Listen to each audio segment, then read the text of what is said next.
നമസ്കാരം. സംസ്ഥാനത്തെ OBC പട്ടിക പുതുക്കി സർക്കാർ.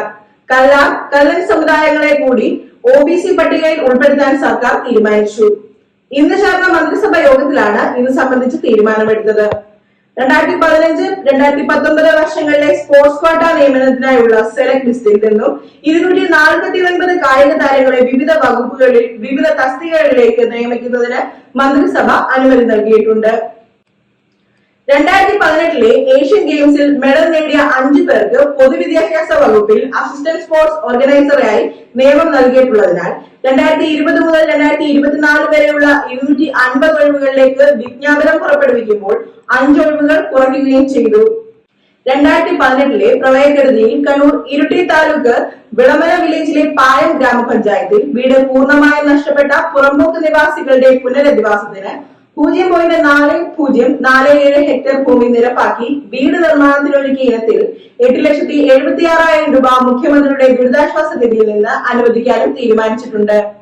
കോഴിക്കോട് ഇരിങ്ങാടൻ പള്ളി കാളാണ്ടി താഴം മനത്താനത്ത് മാലിന്യ ടാങ്ക് വൃത്തിയാക്കുന്നതിനിടെ 31/5/2024 വിഷവാതകം ശ്വസിച്ച് മരണപ്പെട്ട അശോകന്റെ ഭാര്യ റീനയ്ക്ക് മുഖ്യമന്ത്രിയുടെ ദുരിതാശ്വാസ നിധിയിൽ നിന്നും 5 ലക്ഷം രൂപ അനുവദിക്കും. ഇതേ സംഭവത്തിൽ മരണപ്പെട്ട റനീഷിന്റെ ഭാര്യ PB ശരണ്യയ്ക്കും 5 ലക്ഷം രൂപ ധനസഹായം നൽകും.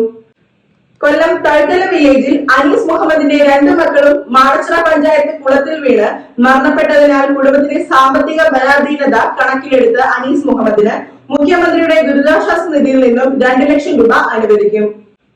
അതോടൊപ്പം കൊല്ലം കൊട്ടാരക്കര നിയോജക മണ്ഡലത്തിലെ ഇത്തിക്കര നദിക്ക് കുറുകെ നെടുമങ്കാവ് പാലം പുനർനിർമ്മാണവുമായി ബന്ധപ്പെട്ട ടെൻഡർ അംഗീകരിച്ചു. എറണാകുളം രാമമംഗലം, മാറാടി, പാമ്പാക്കുട പഞ്ചായത്തുകളിലെ വീടുകൾക്ക് FHTC ഉൽപാദന ഘടകങ്ങൾ, മേത്തിപ്പാറയിലെ ജലശുദ്ധീകരണശാല എന്നിവ ജൽജീവൻ മിഷൻ പദ്ധതിയിൽ ഉൾപ്പെടുത്തി നടപ്പാക്കുന്നതിനുള്ള പ്രവൃത്തിക്കുള്ള ടെൻഡർ അംഗീകരിക്കും. കോഴിക്കോട് രാമനാട്ടുകര വില്ലേജിൽ 2 ഏക്കർ 40 സെന്റ് സ്ഥലം കളിസ്ഥലം നിർമ്മിക്കാൻ പരിവർത്തനപ്പെടുത്താൻ രാമനാട്ടുകര മുനിസിപ്പാലിറ്റി ചെയർമാൻ സമർപ്പിച്ച അപേക്ഷയിൽ വ്യവസ്ഥകൾക്ക് വിധേയമായി അനുമതി നൽകി.